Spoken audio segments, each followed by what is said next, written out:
Welcome to a world of action, adventure, and fantasy. This is Project Luna, where stories come to life.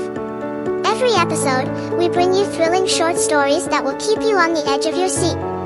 From epic battles to mysterious encounters, each story will transport you to a new world. If you love immersive stories, don't forget to like and subscribe so you never miss an adventure. Ready for the journey? Let's dive in.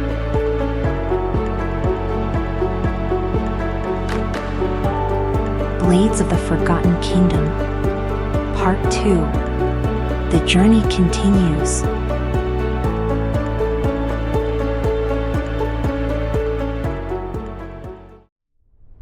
The 11th chapter. The days following the final trial were a blur, like a fevered dream, one that shifted and morphed into something real yet distant. Lyra couldn't shake the feeling that the world had changed, and perhaps, so had she. She stood atop a cliff, the winds of the evening sweeping through her hair. Below her, the valley stretched wide, the once barren land now beginning to show signs of life. The war was over, but the scars of the past still lingered. The decision to reject the crown and its power had been the right one. The people of the kingdom, as well as the neighboring lands, had started to rebuild in the wake of the violence and destruction. The crown had not saved them, but Lyra had. She had done what no ruler, no king or queen, had ever done before. She had put the people first. But despite the healing, there was something Lyra could not escape. The quiet voice at the back of her mind. The whispers in the wind. Her journey was far from over. Lyra, a voice called out, breaking through her thoughts. She turned to find Kairos and Jareth standing behind her, their expressions solemn but hopeful. Kairos's hand rested on the hilt of his sword, his usual calm demeanor masking the uncertainty in his eyes. Jareth, as always, was more open, his expression warm yet with a glint of concern. "Are you all right?" Jareth asked, stepping closer. Lyra nodded slowly, her gaze still fixed on the horizon. "I'm just thinking about everything that's happened." Kairos walked up to her, his boots crunching against the gravel. "You're carrying a lot on your shoulders, Lyra. But you've led us through worse, and we're still here." "We're with you," Jareth added, his voice soft but firm. "Whatever happens next, we're a team. We've made it this far together." She turned to them, smiling faintly. "I know. I couldn't have done this without you." Kairos stepped closer, looking out at the land with a furrowed brow. "The people are rebuilding, but there are still threats out there. Things aren't as settled as they might seem." Lyra turned toward him, her heart heavy. "You're right. There's still much to do. I've been thinking about what comes next, not just for us, but for the world. The crown is gone, but there are still forces at play, forces that might rise in the wake of this peace." Jareth's expression darkened. "You're worried about the remnants of the old order, aren't you? The ones who were after the crown in the first place?" Lyra nodded. "Yes. I've heard rumors of a faction gathering in the south, followers of the old regime, those who still believe in the power the crown offers. They won't just let this peace stand. They'll want to take control. But we're not the only ones who fought against the old regime," Kairos added, his voice low and serious. "We've made allies. The world is changing, Lyra. You've helped lead that change, and we can help ensure that it sticks." "I hope you're right," Lyra said, her voice tinged with uncertainty. "But I can't ignore what's coming. I can feel it. The world isn't as stable as we think it is." The wind shifted as if in response, carrying with it the scent of rain. The clouds gathered overhead, a storm brewing. The unease Lyra had been trying to push aside surged up again, stronger than ever. It felt as though the past was coming to claim its due. And then it came. The shadow. A figure appeared from the trees behind them, dark and foreboding. It was a silhouette at first, but as the figure stepped forward, Lyra felt her breath catch in her throat. The figure was tall, draped in a black cloak, with silver markings etched across its surface. The figure's face was hidden beneath a hood, but its presence was unmistakable. It felt like an echo of something ancient and dangerous. "Lyra," the figure spoke, its voice deep and cold. "I knew you would come here. I've been waiting." Lyra's hand instinctively moved to her sword, but the figure held up a hand, signaling for peace. "There is no need for violence. Not yet." "Who are you?" Lyra demanded, her voice steady but filled with a quiet fury. "What do you want?" The figure chuckled, the sound echoing across the valley like a whisper of a nightmare. "I am the one who remains. The one who still remembers what the crown offers. I am not the only one either. Your peace is fleeting, Lyra. It will not last." Kairos moved to stand beside her, his posture protective. "You speak in riddles. Who are you really?" The figure lifted its hood, revealing a face that was both familiar and strange. Lyra's heart froze in her chest. The face staring back at her was one she had not seen in years, the face of her father. But the man before her was no longer the father she had known. His eyes were cold, hollow, filled with the same ruthless ambition that had led to the downfall of the kingdom. His face was drawn with age, his features hardened by years of bitterness. The gentle smile that once warmed Lyra's heart was gone, replaced by a look of contempt. "Father?" Lyra's voice cracked, the word like a jagged stone in her throat. The man before her, the man who had once been her father, nodded slowly.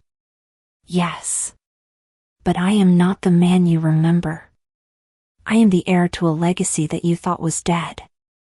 And now, I have returned. The crown was not destroyed, Lyra. It was hidden. And those who still seek it have found me." The world seemed to tilt, as though the ground beneath her feet had shattered. "No," she whispered. "You're not my father. You can't be." The man's lips curled into a twisted smile. "I am the last of the true rulers. You rejected the crown, but that doesn't mean others won't claim it. The world you've tried to build will crumble, and I will be the one to rebuild it. And you, my dear daughter, will be the first to kneel." The 12th chapter. Lyra stood at the edge of the cliff, the weight of her father's presence pressing down on her like a heavy storm cloud. Her heart hammered in her chest, the world around her turning cold and distant. The wind whistled around them, but at this moment, everything felt still. Her father's eyes, once warm and full of life, now glinted with a malevolent gleam, full of arrogance and power. "I don't believe it," Lyra whispered, her voice quivering. "This can't be you." The man who once cared for her, who had raised her, was nothing more than a shadow of his former self. His face was gaunt, his eyes hard, and the magic that pulsed around him felt corrupted, tainted with darkness. The softness of her childhood memories seemed like a distant dream now. "Do you think I would die so easily?" Her father's voice was chilling, low, and venomous. "I was betrayed, abandoned, and left to rot in the shadows. But I have come back, Lyra. The throne is mine. The power I was denied is mine to claim." Lyra's breath caught in her throat, and for a moment, she faltered, the weight of his words striking her deep. He was no longer the father who had taught her to be kind, to be strong. This was a man who had been consumed by his desire for power, and now, he was nothing more than a force of darkness, waiting to reclaim his rightful place. Kairos stepped forward, his hand resting on the hilt of his sword. "You've changed. This isn't the man Lyra knew." Her father sneered, turning his gaze toward him. "I've changed, yes. I've embraced the power you and your kind so foolishly reject." But he looked back at Lyra, his smile twisting into something cruel. "She will understand. Eventually. Jareth, ever the optimist despite the darkness, spoke up, his voice filled with anger. You've fallen so far. All of this for what? Power? Dominion? You've become a tyrant, a shadow of your former self. Her father's expression darkened, his eyes narrowing dangerously. You think you know what it means to rule, Jareth? To command? Power is not a gift, it's a right. A birthright that belongs to me. And I will take it, whether you like it or not. Lyra clenched her fists, her heart aching. The father she once loved was gone. The man before her was a stranger, consumed by his lust for control. She could feel the energy gathering around him, the dark magic coiling in the air like a serpent ready to strike. You don't have to do this, she said, her voice trembling but steady. You can stop. It doesn't have to be this way. Her father's laugh was cold, cruel. Stop? You think I will stop for you? You have no idea what's at stake, Lyra. The world needs order. The people need a ruler who understands that power is the only thing that will save them. I gave you everything, and you rejected it. Now, I will take back what was always meant to be mine. His hands shot forward, and a wave of black energy erupted from him, crashing into the ground with enough force to make the earth tremble. The shockwave sent Lyra, Kairos, and Jareth stumbling back, barely able to maintain their footing. I've waited too long for this moment, her father growled. I will not let you stand in my way. Lyra's heart raced as the energy from the impact lingered in the air, thick and suffocating. This wasn't just a battle for power, it was a battle for the soul of the kingdom, and for her own future. She couldn't afford to let him win, not now. With a deep breath, she drew her sword. The blade hummed with power, the light shimmering faintly in the dark air. Her companions gathered behind her, their expressions grim but resolute. You may be my father, but you are not the man I grew up with, Lyra said, her voice firm, unwavering. I won't let you destroy everything I've worked for. I won't let you take the crown. Her father's lips twisted into a wicked grin, and the dark energy around him surged once more. You are so naive, Lyra. But I will enjoy watching you fall. The ground cracked beneath his feet as he released another blast of dark energy, the force of it pushing Lyra and her companions backward. Kairos managed to stay on his feet, charging forward with his sword drawn. Jareth followed suit, throwing his dagger with precision, aiming for the heart. But her father was too powerful. With a single wave of his hand, the attacks were deflected, and the two men were sent flying back, crashing into the rocks behind them. Lyra's heart clenched. She couldn't afford to hesitate. Her father was too far gone, and the longer she waited, the stronger he would become. I won't lose to you, Lyra declared, her voice ringing out as she lunged forward. Her father's eyes widened, as though he hadn't expected her to fight so fiercely. But then, with a low laugh, he raised his hand and summoned an enormous wave of shadowy energy. It roared toward her like an avalanche, its raw power threatening to swallow her whole. Lyra's sword glowed brighter, its light shining in stark contrast to the dark energy surging toward her. She held her ground, focusing all her power into her blade. With a cry, she swung it forward, releasing a burst of radiant light that collided with the dark wave. The two forces clashed with an explosion of energy, the ground shaking violently beneath them. Lyra's vision blurred as she felt the sheer weight of her father's power pushing against her. Her arms trembled, but she held firm, refusing to back down. Lyra, her father sneered. You cannot win. You are weak. I am the true heir. The true ruler. No, Lyra said through gritted teeth. You are lost. And I will save what's left of you, no matter the cost. With that, she pushed forward, summoning the full power of her sword, letting the light engulf everything around her. The magic within her surged, the energy of her will matching the intensity of the blade's glow. Her father's eyes widened in shock as the light overwhelmed his dark magic. He staggered back, unable to hold back the force of Lyra's attack. The air crackled as the dark power was burned away, and with a final, shuddering scream, he collapsed to his knees. Lyra stood tall, her sword still glowing with the aftermath of the clash. The storm of dark energy around them faded, leaving the air still and silent. Her father, once a powerful figure, was now nothing more than a fallen, broken man, his body trembling with the remnants of his power. For a long moment, Lyra couldn't move. She simply stood there, looking down at him, her heart heavy. She had won, yes. But the cost was too great. Her father was gone, replaced by a creature of darkness. And in that moment, Lyra realized something. Even if the battle was over, the war for the soul of the world was far from finished. The 13th chapter. The air was heavy with silence. The battle was over, but the world seemed to hold its breath in the wake of the storm. Lyra stood at the edge of the cliff, her sword still drawn, its blade humming faintly with the remnants of magic. Her father lay at her feet, defeated, broken. The light from her sword flickered dimly, its glow fading as the last of the dark energy dissipated into the air. She couldn't bring herself to look at him. Not anymore. The wind whipped through her hair, tugging at the fabric of her cloak, but Lyra didn't feel it. She didn't feel anything. Her hands, still gripping the sword, trembled. The weight of what she had just done, of what she had been forced to do, threatened to crush her. Lyra?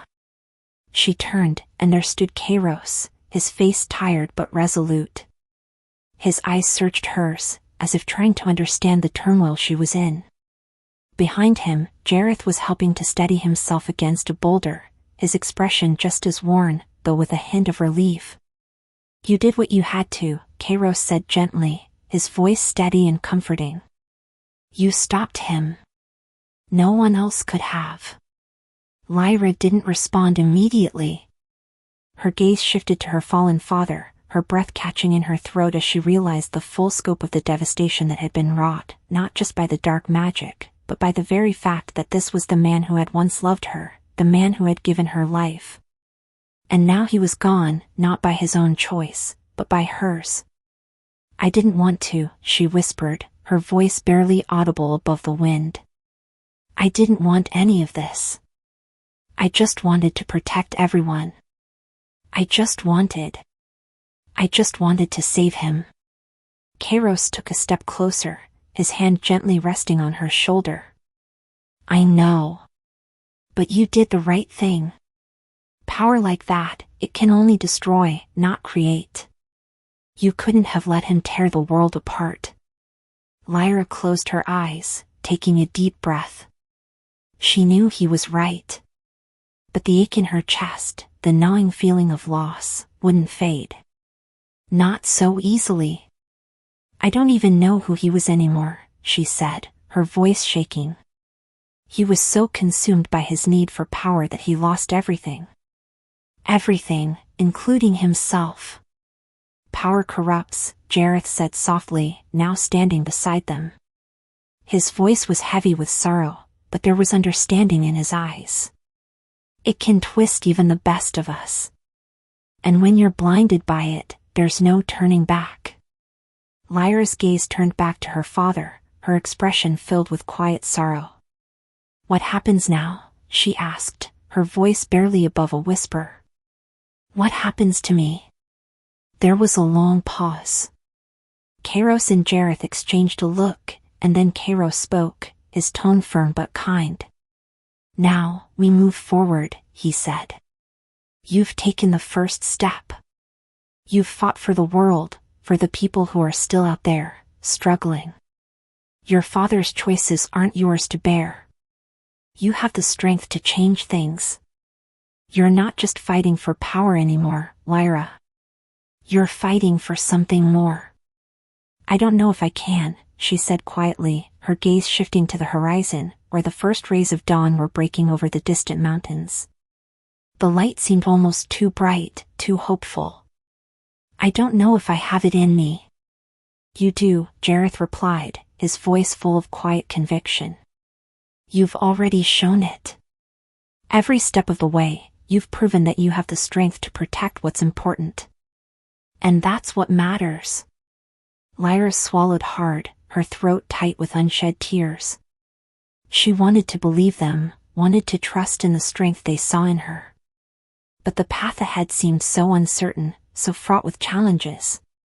Her father's legacy was shattered, and the crown, now empty, remained a symbol of a power that had cost too much. But she couldn't afford to let fear hold her back. Not anymore. "Thank you," she said softly, finally turning to face them, her eyes brimming with unshed emotion. "For believing in me." "Always," Kairos replied with a small, reassuring smile. Just then, the air grew heavier once more, and Lyra felt a ripple of energy flow through her. Her senses, always attuned to the ebb and flow of magic, snapped to attention. Something was coming, something dark and dangerous. The winds shifted, and the ground beneath their feet seemed to tremble with an unsettling energy. "What is that?" Lyra murmured, her heart quickening in her chest. Jareth narrowed his eyes, scanning the horizon. "I don't know, but I don't like it." Before Lyra could respond, a sudden flash of red light exploded from the distance, racing across the sky like a streak of fire. The ground beneath them trembled violently, and Lyra instinctively gripped her sword, her senses on high alert. "What is that?" Kairos asked, his eyes wide with alarm.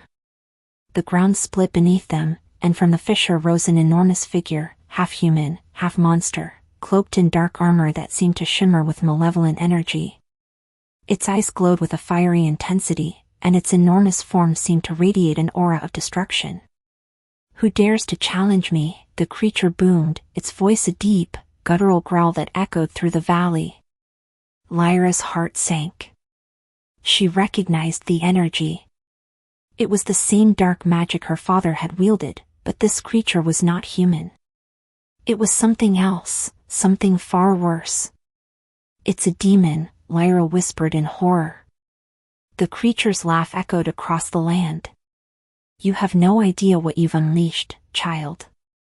The crown's power calls to those who are worthy to claim it. And I am here to claim it." Lyra gritted her teeth, her resolve hardening. "We won't let you." "We'll fight it together," Kairos said, drawing his sword, his eyes flashing with determination. Jareth raised his dagger, his expression dark but resolute. "It won't be easy, but we have no choice." Lyra tightened her grip on her sword, feeling the weight of the battle ahead. The world was not yet free. Her father's fall had only been the beginning, and now a new, even darker force had emerged, one that sought to claim the power of the crown for itself. "We stop him," Lyra said, her voice strong and unwavering. Together, the three of them stood, facing the demon and the uncertain path ahead. The world was changing, and the battles would be fierce. But Lyra knew one thing for sure: she would not back down. The 14th chapter. The demon's eyes gleamed like burning coals, its massive form towering over Lyra and her companions. Dark magic swirled around it, crackling with malevolent energy. It let out a guttural laugh, a sound that sent a shiver down Lyra's spine. "So, the child of the fallen king dares to oppose me," it sneered, its voice like thunder rolling across the valley. "The crown's power calls to those worthy of it, and I am worthy." Lyra gripped her sword tighter, her knuckles white from the strain. The weight of the blade felt heavier than ever, not because of the metal, but because of what it symbolized. She could feel the dark power that had once consumed her father pulling at her, trying to sway her, pull her into the very abyss her father had fallen into. But she would not let it. "We're not afraid of you," Lyra said, her voice steady, though her heart raced in her chest. "We'll stop you, just like we stopped him." The demon's smile twisted into something more sinister. You know nothing of what you face, girl. Your father's failure is but a mere shadow compared to what I am capable of. The power you cling to will be mine. It raised its massive hand, and dark energy crackled from its fingers, forming into jagged, black spikes that shot toward them. Lyra reacted instantly, raising her sword in defense. A burst of radiant light erupted from the blade, deflecting the incoming spikes, but the force of the attack sent her stumbling backward, her boots sliding on the rocky ground. Kairos leapt forward, his sword shining with blue light as he cut through the air, slashing at the demon. We need to work together, he shouted, his voice tight with urgency. Don't fight alone. Jareth, who had already been flanking the demon, threw a handful of silver knives toward its face. The weapons sank deep into the demon's hide, but they seemed to have no effect. It let out a roar of rage, swatting at Jareth like an insect. The assassin barely managed to dodge, rolling to the side to avoid the massive claw that swiped at him. Lyra's heart raced as she tried to anticipate the next move. Her father's teachings echoed in her mind, a good leader leads from the front. She couldn't stand back, not now. With a battle cry, Lyra launched herself at the demon. Her sword shimmered with the light of her resolve as she cut through the dark air. The demon parried with a surge of its own dark energy, the collision sending a shockwave that rattled the earth beneath them. She could feel the power of the crown beneath her feet, pulsating, calling to her. She was not just fighting for survival, she was fighting for the world, for all those who depended on her. And as the dark energy swirled around her, she knew that to defeat this creature, she would have to tap into something deeper within herself. Don't lose yourself, she reminded herself, her breath coming in shallow gasps. You're not him. She focused, channeling her energy into the sword. Her vision narrowed as she became attuned to the rhythm of the battle. She could feel the demon's magic like a living thing, twisting through the air. It was chaos, but chaos was something Lyra had learned to navigate. Now, she shouted, her voice fierce. Kairos and Jareth leaped into action at the same time. Kairos charged forward, distracting the demon with a flurry of blows, while Jareth aimed his daggers at its eyes, trying to blind it. The demon roared in fury, its massive form shifting and twisting to avoid their attacks. Then, in one swift motion, Lyra closed the distance, her sword raised high. She could feel the power of the crown coursing through her, not as an external force, but as a part of her, her true power, the essence of the strength she had always carried but had never fully realized. With a shout, she brought the blade down, a brilliant flash of light erupting from the tip. The sword cut through the demon's dark magic as if it were paper. The demon let out a blood-curdling scream as the light sliced through its massive arm, sending it sprawling backward, its body writhing in agony. Lyra stood tall, her heart pounding in her chest. The demon's magic began to flicker, its form destabilizing. The energy that had once radiated from it began to fade as its strength waned. But the battle was far from over. The demon's form began to morph and change, growing even larger as it absorbed the dark energy around it. It let out a guttural growl, its voice now filled with pure rage. You think you can defeat me so easily? The demon snarled, its body convulsing. I will not be cast aside. In a final desperate move, the demon launched itself at Lyra, claws outstretched, eyes burning with hatred. It moved so quickly that Lyra barely had time to react. The force of the impact sent her crashing into the ground, her sword flying from her grasp. The demon loomed over her, its claws ready to strike. Lyra! Kairos shouted, rushing toward her. But before the demon could land the killing blow, Lyra's vision cleared, and she saw it, the crown, lying abandoned on the ground. It glowed faintly in the distance, calling to her, its power resonating deep within her. She knew what she had to do. With a surge of determination, Lyra pushed herself to her feet. The demon turned toward her, but before it could strike, she reached for the crown. As her fingers touched the ancient artifact, a rush of power filled her veins. The light around her exploded as the crown's magic surged into her, awakening something deep within her soul. The demon roared, trying to lunge at her, but Lyra was faster now, her speed and strength amplified by the power coursing through her.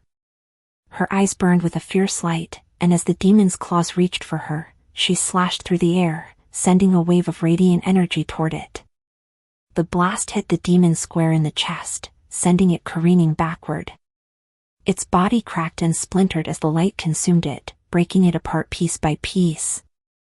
The demon screamed, a high-pitched wail that echoed through the valley, before its form collapsed into nothingness. Lyra stood alone, her sword raised, her body trembling from the intensity of the battle. The crown's power hummed within her, and for the first time, she felt as though she had truly claimed it, not as a symbol of power, but as a part of her destiny. Kairos and Jareth approached slowly, their expressions odd and relieved. "You did it," Jareth said, his voice filled with amazement. "You actually did it." Lyra took a deep breath, lowering her sword. "We did it. Together." But even as she spoke, a dark cloud gathered on the horizon, something larger, more powerful, still waiting to emerge. The war was far from over. The crown had chosen her, but with that choice came an even greater responsibility. The real battle, one for the fate of the entire world, was just beginning.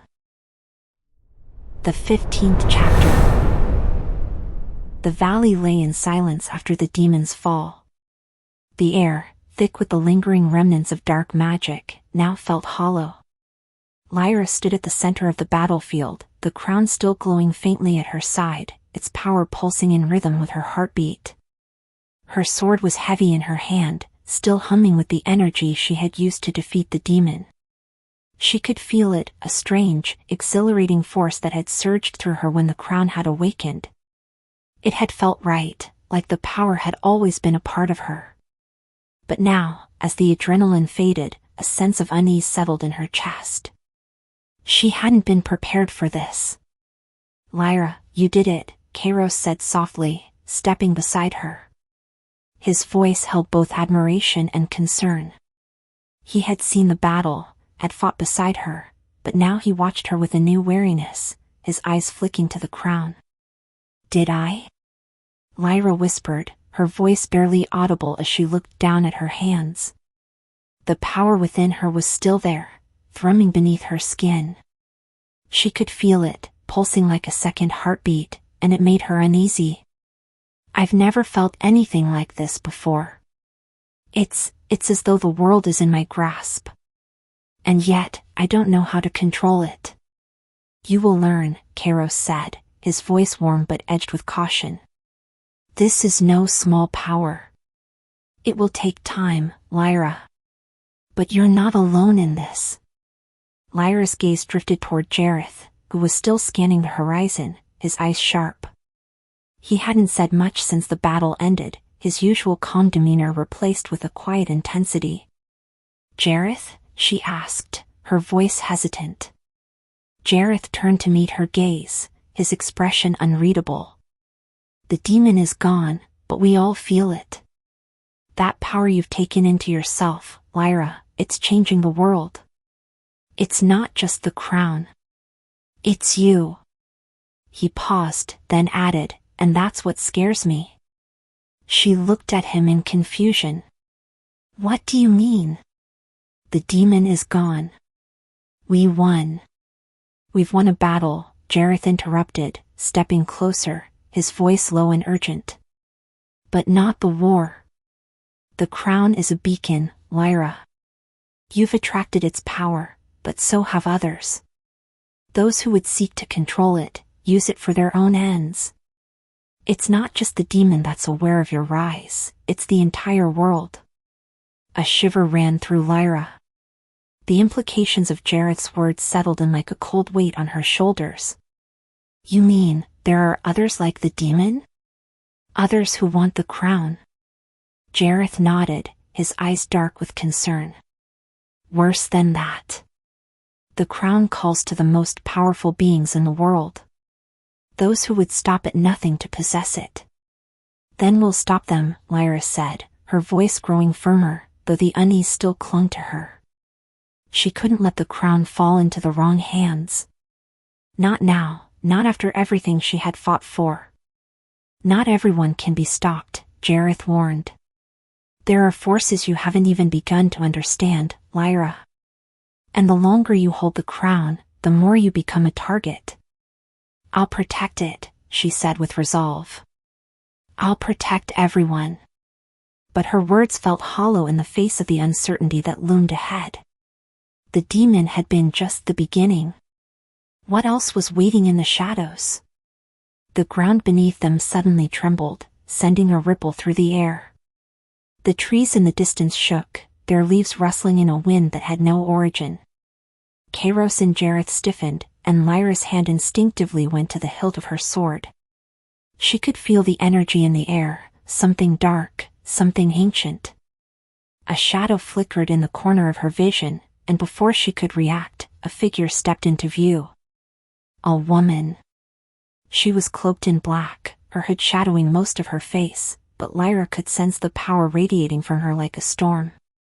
The woman's eyes glowed with a silver light, a stark contrast to the surrounding darkness.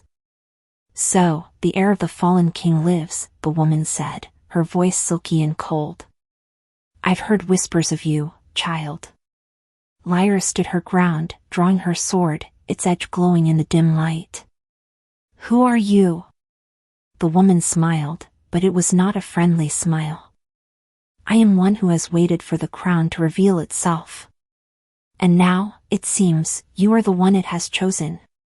The air around Lyra crackled with tension as the woman's form shimmered, and in an instant, she was standing directly before her, too fast for Lyra to even react. The woman raised a hand, and the world seemed to distort around them, the ground shifting beneath their feet. You do not understand the consequences of wielding that power, the woman continued. It will consume you, Lyra. And once it does, you will be nothing more than a tool for those who seek to control the world. I'm not a tool, Lyra replied sharply, stepping back, ready for a fight. I'm the one who will control my destiny. The woman's silver eyes flashed with amusement. We shall see. Without warning, she thrust her hand forward, and a blast of dark energy shot from her palm, striking the ground between them. The explosion sent Lyra flying backward, crashing into a boulder. Her vision blurred from the impact, but she quickly regained her bearings, her body bruised but still standing. The woman stepped forward, the ground quaking beneath her feet, her magic weaving around her like a storm. You are not ready for what lies ahead, child. You think you have control over the crown, but it controls you. Lyra pushed herself up, her breath ragged, and steadied herself. She could feel the crown's power surging within her again, its energy filling her veins. She could feel it calling to her, wanting her to embrace it, wanting her to unleash everything she had. But Lyra resisted. She would not fall into the same trap her father had. I don't need to understand everything yet, she said, her voice steady despite the chaos surrounding her. But I won't let you take the crown. I won't let you take anything. The woman's smile faded, replaced by a look of cold fury. Then prepare yourself, Lyra. You'll learn soon enough that the price of power is always higher than you think. The ground beneath them rumbled again, and Lyra readied herself for the fight ahead.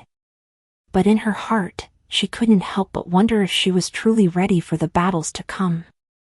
Not just against enemies like this woman, but against the very power she had chosen to wield. The 16th chapter. The ground still trembled beneath Lyra's feet, the echoes of the dark magic that the woman had unleashed reverberating in the air. Lyra stood firm, though her heart raced. She could feel the energy coursing through her, the power of the crown that had not only helped her defeat the demon but now seemed to burn within her like an unrelenting fire. The woman before her was an enigma, a threat unlike anything she had encountered. But Lyra knew one thing for certain, she could not let this stranger claim the crown. The woman's silver eyes gleamed with dark amusement, her pale lips curling into a smile that didn't reach her eyes. You're stronger than I thought, child. But strength is not enough to win against me. Who are you? Lyra demanded, her voice steady, but her pulse quickening. She could feel the weight of the crown at her side, as though it were a living thing, urging her to use its power. But she resisted. She would not succumb to it so easily. The woman chuckled, a sound that sent a chill through the air. Names are meaningless in the face of destiny. I am Mira, and I have come for the crown. Lyra's grip tightened on her sword. The crown is not for the likes of you. Myra's gaze flickered to Lyra's weapon, and her smile deepened. You misunderstand, Lyra. The crown was never yours to own. It calls to those who are chosen to wield it.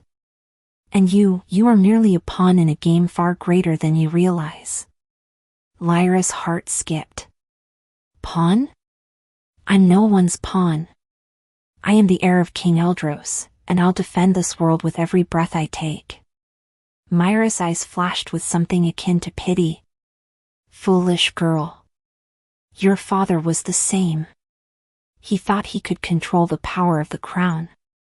And look where that led him. She took a step forward, her voice low and mocking. You are bound to repeat his mistakes. You will fall, just like he did. Lyra's breath caught in her throat. The weight of Myra's words struck harder than she expected. She hadn't thought about her father's fall in some time, not since the moment she had taken up the crown. His tragic end had always haunted her. He had sought the crown's power, and it had consumed him. Was Mira right? Was she destined to follow in his footsteps? A deep sense of unease began to grow inside her, but she shoved it down, pushing the doubt aside. She was not her father. She was different. I won't fall, Lyra said, her voice unwavering. I will not be like him. I will stop you. Myra's smile faded, replaced by a cold, calculating look. You can try. But the power of the crown isn't something you can control. It will consume you, just as it did your father. He thought he could master it, he thought he could change the world. But the world is not so easily bent to one's will. The ground beneath them shook again, and Lyra felt the shift in the air, the heavy, oppressive weight of Myra's magic. The woman's hands rose, dark tendrils of energy crackling around her fingers, and before Lyra could react, the air was filled with dark energy that seemed to press in from all directions. Prepare yourself, Lyra, Mira warned, her voice cold. Let's see if you can survive the power you so foolishly seek to wield. Lyra's heart pounded as she raised her sword, summoning the light of the crown to her side. A brilliant aura enveloped her, a protective shield that shimmered like a barrier of stars. Myra's magic collided with the shield, but the light held firm, pushing the dark tendrils back. You cannot stop me with light alone, Mira sneered, her voice echoing with malice. Darkness is where true power lies. She thrust her hand forward, and a wave of shadow blasted toward Lyra. The force was overwhelming, dark magic twisting and howling as it tore through the air.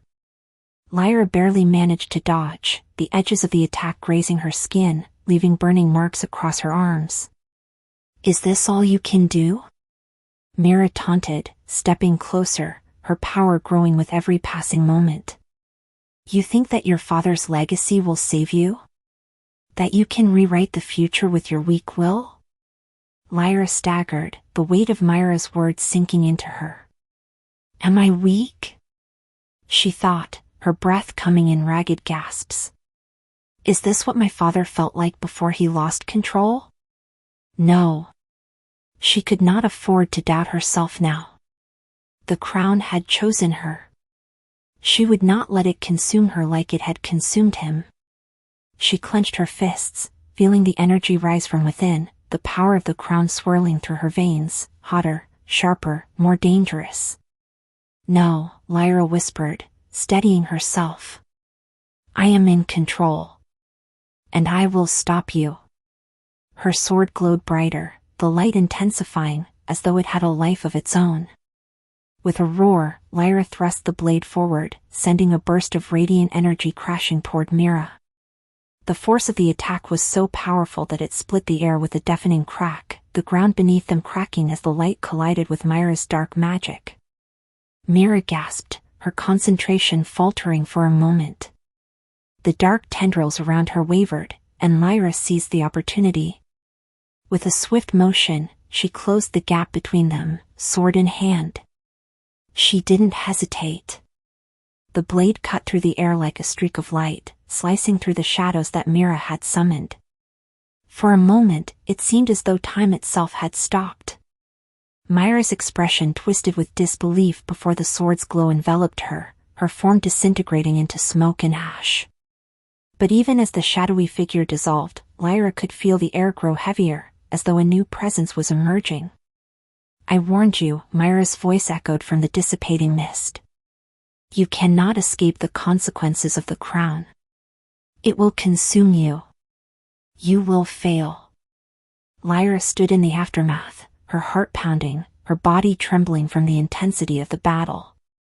The crown at her side pulsed with energy, as though it were alive, and once again, she felt that tug, an almost overwhelming pull. Kairos and Jareth approached, their faces filled with a mixture of relief and concern. Is it over? Kairos asked, his voice low. I don't know, Lyra said, her voice heavy. She could still feel the weight of Myra's words echoing in her mind. She had won this battle, but the war was far from over. And now, more than ever, she felt the cost of the crown's power pressing down on her. Jareth eyed the horizon, his gaze sharpening. This won't be the last time someone comes for the crown, Lyra. We have to be ready. Lyra nodded, though doubt gnawed at her.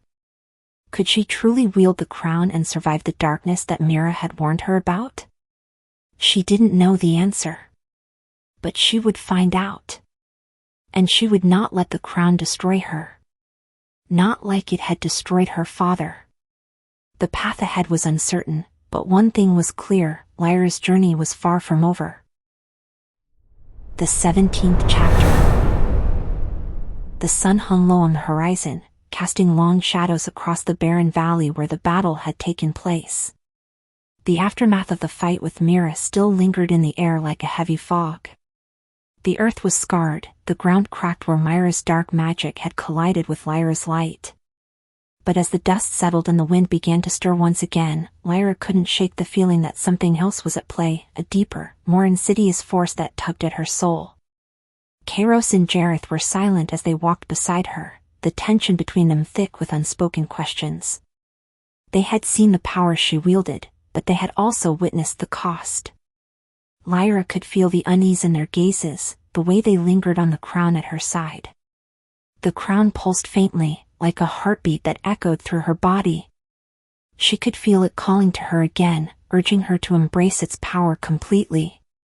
But with every pulse, a deep sense of dread settled in her chest. What if Mira was right? What if I can't control it? Lyra clenched her fist around the sword's hilt, trying to push the thoughts aside. She would not let the crown define her.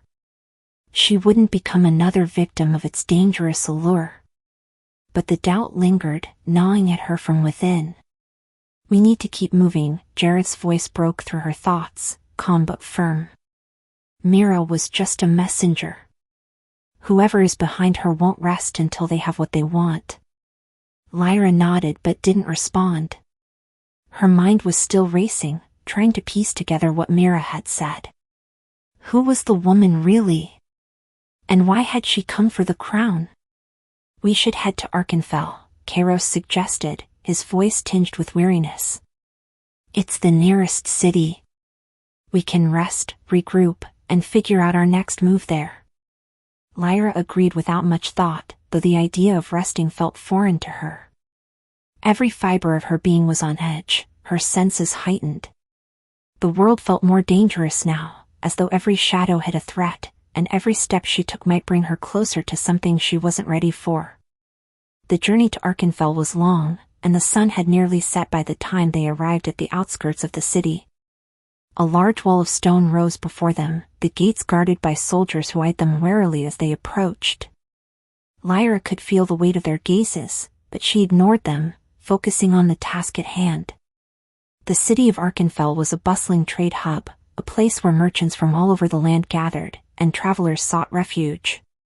It was also a place where rumors swirled and whispers traveled faster than the wind. Lyra knew that it would be the perfect place to gather information, if they could stay under the radar long enough. As they passed through the gates, Lyra felt the familiar pull of the crown once more. It was stronger now, as if it were responding to the energy of the city itself. The streets were packed with people, the noise and chaos overwhelming. Yet, amidst it all, Lyra felt a presence, something or someone watching her. "Are you sure we're safe here?" she asked Jareth quietly, her eyes scanning the crowds. Jareth didn't answer immediately, his sharp gaze sweeping over the city. "I don't know," he murmured. "There's something strange about this place. It's too quiet, too still." "Perhaps it's your imagination," Kairos said, though his voice lacked conviction. He, too, had sensed the unease, but he was trying to dismiss it. They made their way through the winding streets, the bustle of Arkenfell's market filling the air with chatter. But Lyra couldn't shake the feeling that they were being followed. She quickened her pace, her hand never straying far from the hilt of her sword. Suddenly, a soft voice broke through the noise, barely audible above the din of the crowd. "Lyra Eldros." She froze, her heart pounding in her chest. Her name, spoken with an unmistakable familiarity. Turning sharply, Lyra's eyes locked onto a figure standing at the edge of the market square. The figure was cloaked in dark robes, the hood pulled low to conceal their features. But there was something about the way they stood, an air of purpose, of knowing, that immediately caught Lyra's attention. "Who are you?" she demanded, her voice steady despite the anxiety creeping up her spine. The figure stepped forward, their face hidden in the shadows of their hood. "You don't remember me, do you?" The voice was calm, almost soothing, yet there was a certain power in it that made Lyra uneasy. Lyra narrowed her eyes. "No. I don't. But you know my name." "How?" The figure hesitated for a moment, then finally lowered their hood, revealing a face that was both familiar and strange. A woman with striking silver hair, sharp features, and eyes that gleamed with the same silver light Lyra had seen in Myris. It was a face she had never seen before, yet it was as though it was etched into her memory. "I am Ceres," the woman said, her voice soft but filled with an unmistakable authority. "And I've come to offer you guidance, Lyra Eldros." "Guidance?" Lyra repeated, her instincts screaming that something wasn't right. "I don't need your help." Ceres gave a small, almost sad smile. "No. But you will need it. Whether you want it or not." Kairos and Jareth moved to flank Lyra, their gazes wary, their hands ready on their weapons. Ceres didn't seem to mind, her eyes flicking to them briefly before returning to Lyra. "I know what you're going through," Ceres continued, her voice low enough that only Lyra could hear. "The power of the crown is calling to you, isn't it? Growing stronger every day. You can feel it consuming you." Lyra stiffened. The words hit too close to home. "How do you know that?" Ceres stepped closer, her gaze never leaving Lyra. "I've seen it before. The crown's power is a double-edged sword. It gives great strength, but it exacts a terrible price. Your father couldn't control it, and neither will you, unless you learn the truth about its origins." Lyra's heart skipped. Her father couldn't control it? "What do you know about the crown?" she demanded. "Who are you, really?" Ceres hesitated, her gaze flickering to the side as though considering something. Then, she met Lyra's eyes again, her expression serious. I am someone who has studied the crown for years. I know the secret that no one else does, the truth behind its creation and the true cost of wielding it. And I've come to help you avoid the same fate your father suffered. Lyra took a step back, her hand gripping her sword's hilt tighter. And why should I trust you? Sarah smiled again, though it was not a reassuring smile. You don't have to trust me, Lyra. But you will need me if you're going to survive what's coming. The tension in the air was thick, and Lyra's mind raced. Could she trust this stranger? What did she know about the crown?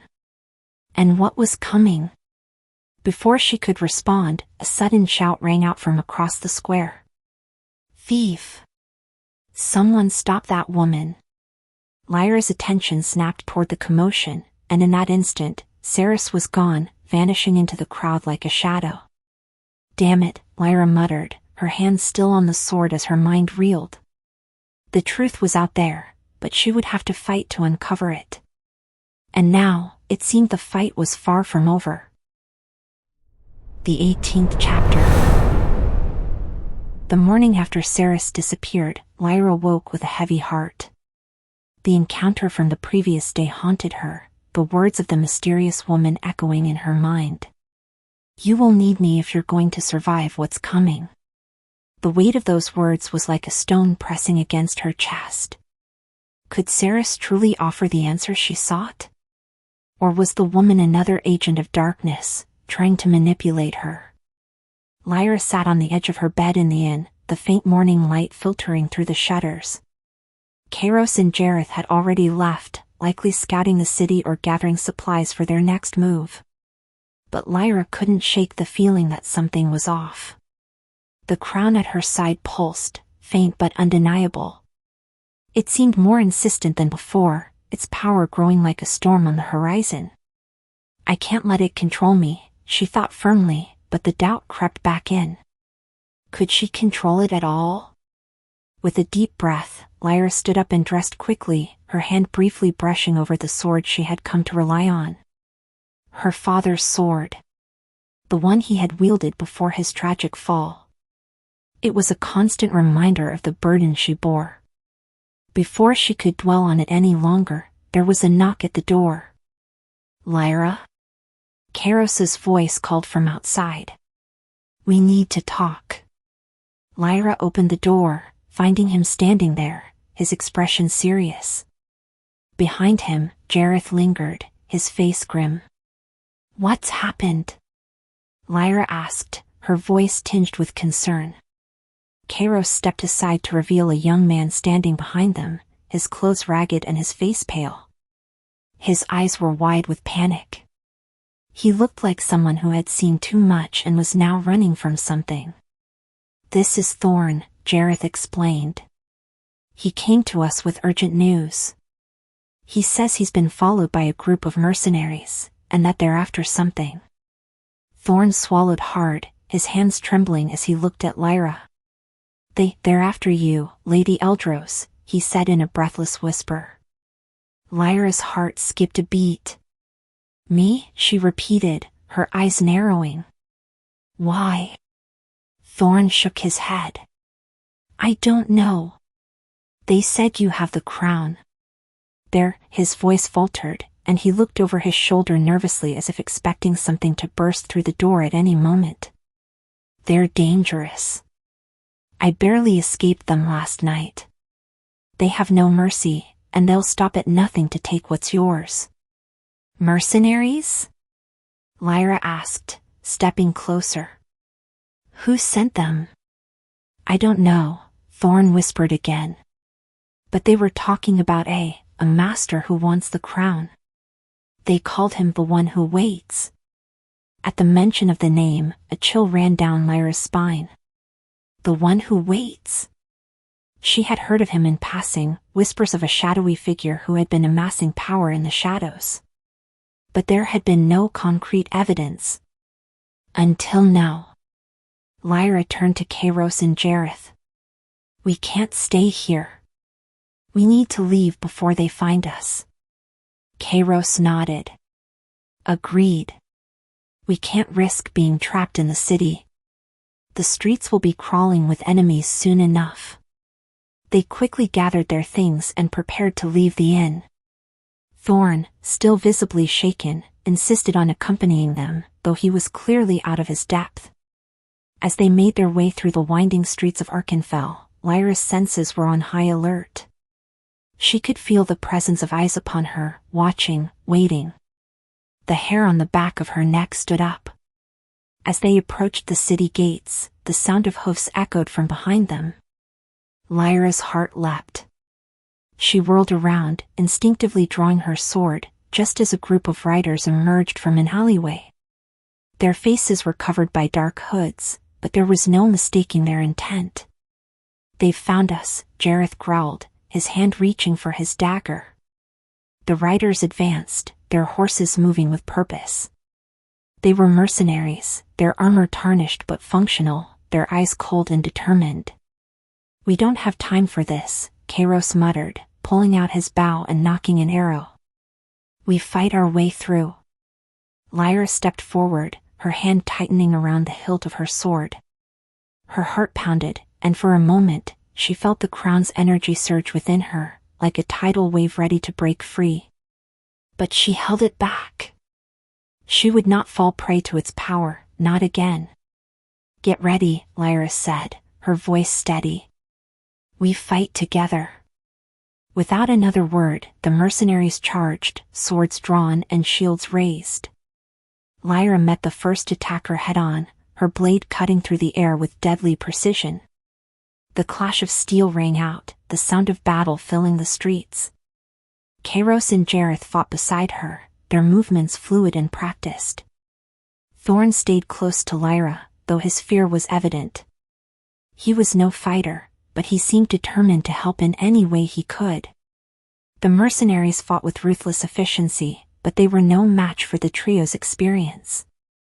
Lyra moved with purpose, her sword flashing through the air as she cut down one opponent after another.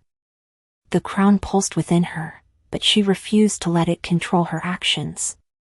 She fought with the skill her father had taught her, using her agility and precision to stay one step ahead of the mercenaries.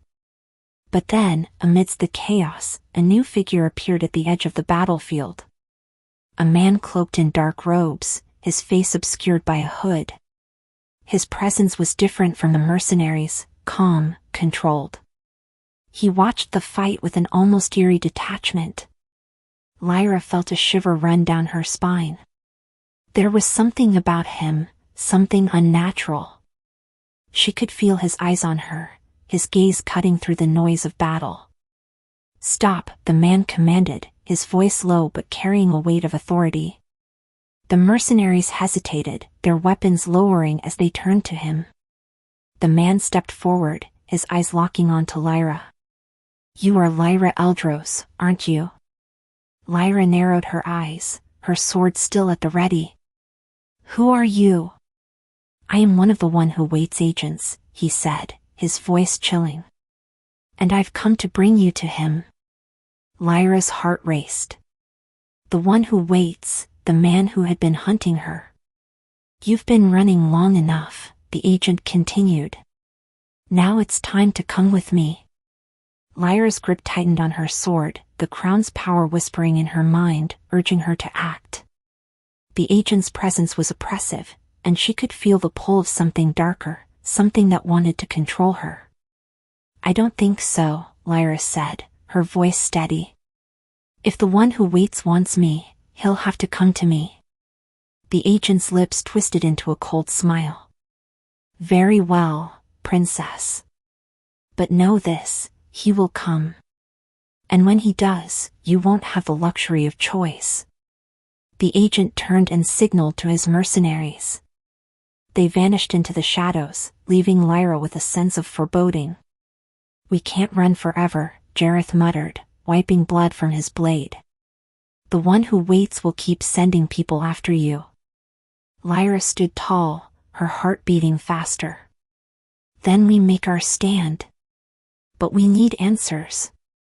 We need to know who he is and what he wants with the crown." Kairos nodded, his expression grim. Then we find Ceres. She knows something. And maybe, just maybe, she can help us stop him. The 19th chapter.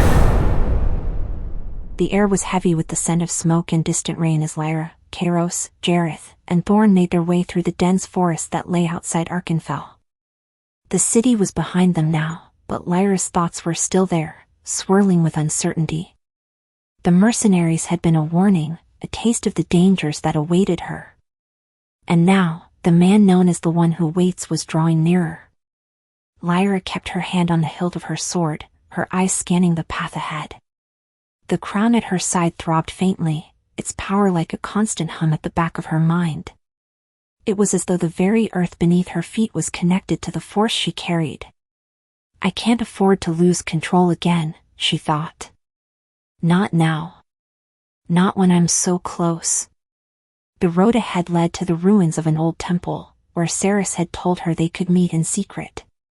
She had been cryptic, but Lyra trusted the woman's knowledge, even if she couldn't completely trust her motives. After all, Ceres had appeared at the right time, offering Lyra cryptic warnings and hints about the crown's true nature. We're almost there, Kairos muttered, breaking the silence. His voice carried a quiet tension, and Lyra could sense the unease in his movements. He was ever watchful, his sharp gaze scanning their surroundings. Thorn, who had been unusually quiet since the attack in Arkenfell, shifted nervously. I don't like this, he said, his voice barely above a whisper. The woods, they feel wrong. Jareth glanced back at him. You're not the only one who feels it. Keep your wits about you. These woods have a reputation for being dangerous. Creatures lurk here, creatures that are drawn to the crown. Lyra's grip on her sword tightened, her muscles tensing as she quickened her pace. She didn't need to be reminded of the threats that lurked in the shadows. In the last few days, she had learned just how much danger followed her, how much the crown attracted unwanted attention. As they neared the temple, the path grew darker, the trees looming overhead like twisted giants. The ruins were partially overgrown with vines, the stone crumbling but still imposing. The air here felt thick, as if something ancient and powerful had once lived in these walls. Lyra felt it, an eerie hum beneath the earth, a presence watching from the shadows. This is it, Kairos said, halting at the entrance of the temple. Stay alert. They moved inside, the light from their torches flickering off the stone walls. The temple's interior was vast, the ceiling partially collapsed, allowing beams of dim light to filter in. At the far end of the chamber, a tall figure stood waiting. Her silver hair gleamed faintly in the light, her expression unreadable. Ceres, Lyra called out, her voice carrying through the hollow space. The woman stepped forward, her eyes gleaming with a knowing light. Lyra Eldros, she said softly, her voice almost melodic. I see you've come seeking answers. Lyra's eyes narrowed. I need to understand the crown. Why does it call to me? What is its true purpose? And who is the one who waits? Ceres didn't immediately answer, instead taking a long, slow look at Lyra, as if studying her. You've already begun to hear its whispers, haven't you? Feel its power surging inside you. That is the crown's true nature. It does not merely bestow power, it seeks to consume those who wear it. Lyra clenched her fist, resisting the urge to let the crown's energy rise. She knew what Ceres was saying was true, but the words only fueled her growing fears. The crown's origins are shrouded in darkness, Ceres continued, her tone now more solemn. It was created long ago, a tool forged by the first High Sorcerer in a time of great war. It was intended to give its bearer the strength to unite the lands, but it came with a curse, one that none who wore it could escape. The crown is a conduit of power, but that power comes at a cost. It consumes the soul of its bearer, forcing them to surrender to its will over time. Then how did my father? Lyra's voice broke for a moment, but she quickly regained her composure. How did my father fall? Wasn't he the ruler of the kingdom? Ceres's gaze softened, though there was a shadow of sorrow in her eyes. Your father was a great man, but the crown's power was too much for him. He tried to control it, but it was always just out of reach. In the end, it broke him, mind and spirit. He became a puppet to the crown's will, just like those who wielded it before him. Lyra swallowed, her throat tight. So, what am I supposed to do? If it's that dangerous, why did you let me take it?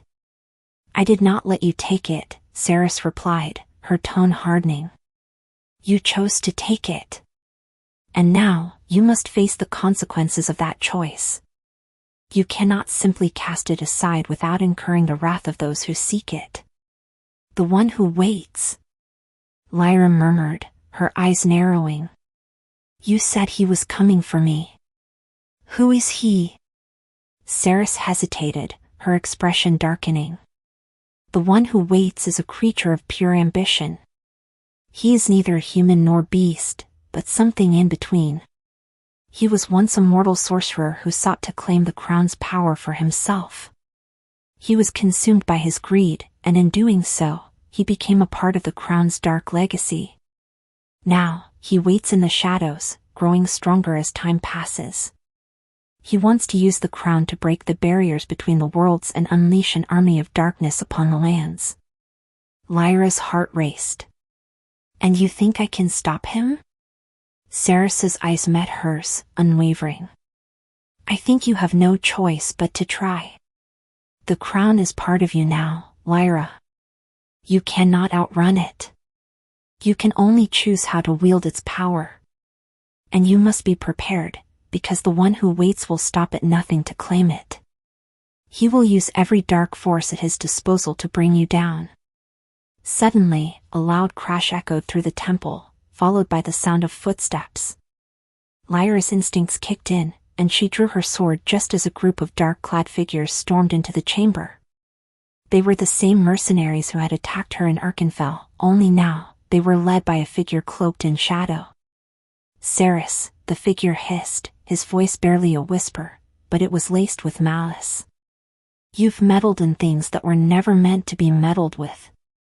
The mercenaries spread out, surrounding the group. The leader stepped forward, his eyes glinting with an unnatural hunger. Lyra's grip tightened on her sword. You're too late. I won't let you take it. The figure chuckled darkly. You think you have a choice in the matter? The one who waits is already here, child. And this time, there is no escaping him. The 20th chapter. The sound of metal scraping against stone filled the air as Lyra, Kairos, Jareth, and Ceres stood surrounded by the mercenaries. The leader, a tall figure cloaked in shadow, stepped forward, his face hidden beneath the dark folds of his hood. His presence seemed to suck the warmth from the air, and Lyra's heart quickened. You've been warned, the leader said in a voice that slithered like a serpent, dark and cold. The one who waits is coming for you. There is no escape. Lyra's grip tightened around the hilt of her sword, her knuckles white. I won't let him take the crown, she said, her voice firm but laced with uncertainty. Not without a fight. You're too weak to fight what's coming, princess, the leader spat, his tone dripping with disdain. You can feel it, can't you? The power inside you, growing stronger by the day. It's already begun to twist you. The words hit Lyra harder than she'd expected. Her hand trembled slightly on her sword. The crown was an undeniable force, and its whispers were becoming louder. She could feel its presence at the edges of her mind, like a voice calling her, urging her to give in to its power. But she pushed the feeling down, locking it away. We'll see about that, Lyra said, forcing herself to meet the agent's cold eyes. Come, then. If you think you can stop me, show me what you've got. The mercenaries shifted, their swords gleaming in the dim light. The tension in the air was thick, and Lyra knew there would be no talking her way out of this. The battle was inevitable. Kairos, standing beside her, knocked an arrow in his bow. "Stay sharp," he warned, his eyes scanning the mercenaries. "These aren't ordinary men. They've been trained for this." Ceres stepped forward, her silver hair flowing like a shadow. "You won't win this fight with brute force alone," she said, her tone calculated.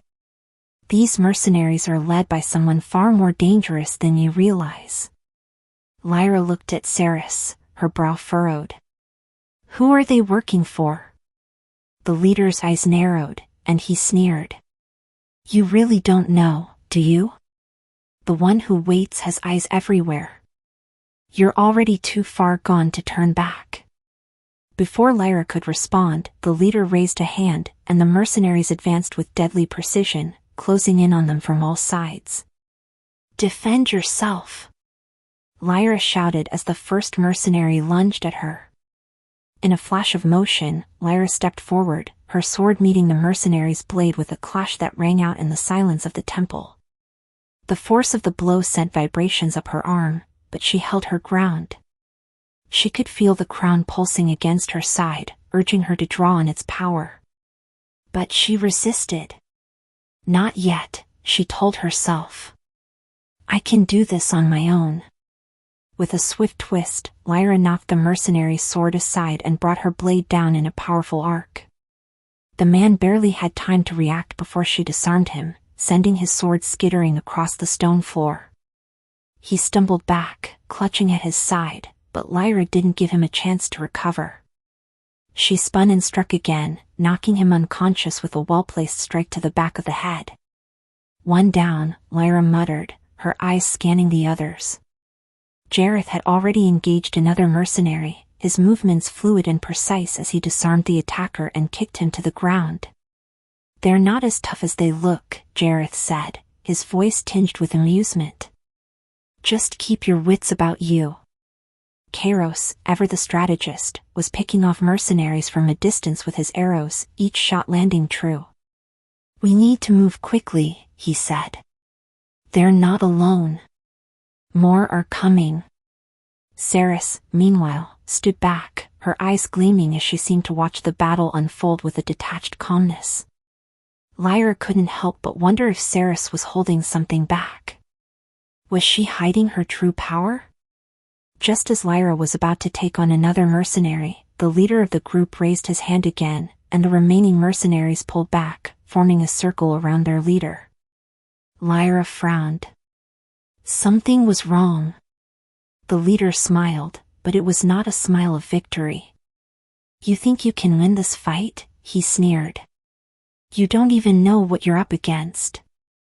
A ripple of dark energy suddenly swept through the room, and the ground beneath their feet began to tremble.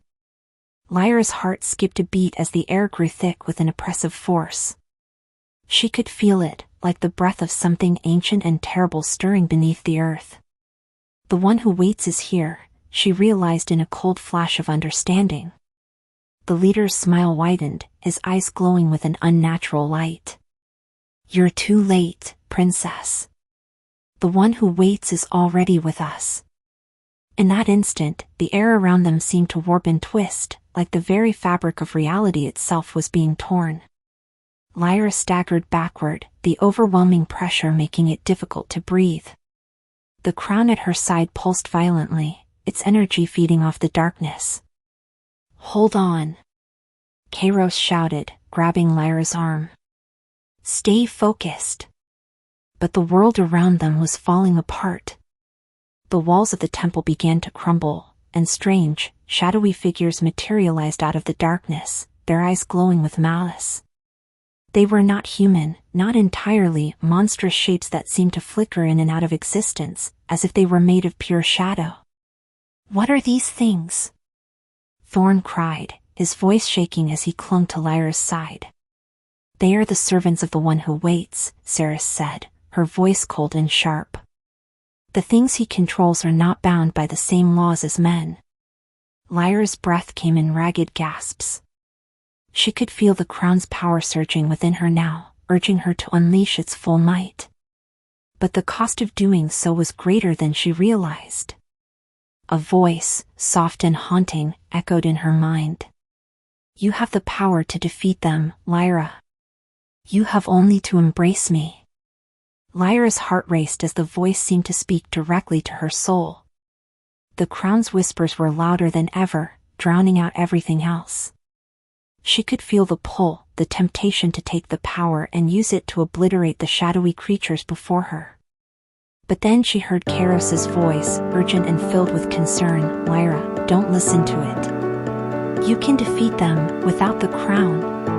The moment of hesitation was all it took. The ground beneath her feet cracked, and a deafening roar filled the temple as the shadows surged forward, a tidal wave of darkness descending upon them. Lyra clenched her fists, drawing on her own strength, her will. She could feel the weight of the crown, but she refused to let it consume her. She had a choice, and she would make it. To be continued. Stay tuned for the next part. Don't forget to like, share, and subscribe.